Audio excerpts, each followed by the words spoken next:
Sochlaringiz to'kilib, o'sishdan to'xtagan bo'lsa, naturalniy organik mana shu naborimni tavsiya qilaman. Nabor 3 ta mahsulotdan iborat va bonusga soch uchun masajniy taroq ham qo'shib beriladi.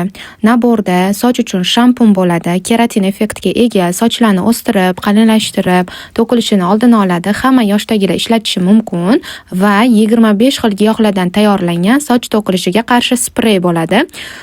Yosh bolalarga ham ishlatish mumkin. Bu naborni hammasi organik, tabiiy, soch maskasi ham har xil o'simliklardan qilingan, keratin effektiga ega. Shunaqa chiroyli korobkalarda boradi va yoniga bonus qilib soch uchun masajniy tarog'i qo'shib beraman. Masajniy taroq qon aylanishlarini yaxshilaydi boshda. Korobka shunaqa ko'rinishda, chiroyli lentachalarda sovg'abob bo'lib qo'lingizga yetib boradi. Sovg'alar uchun nima olishni bilmasanglar ham mana shu naborimni tavsiya qilaman. Yaqinlaringizga tabiiy, naturalniy mahsulotlar berib, albatta xursand qilinglar. Soch to'kilayotganlarga ham albatta bu videoni jo'natib qo'yinglar.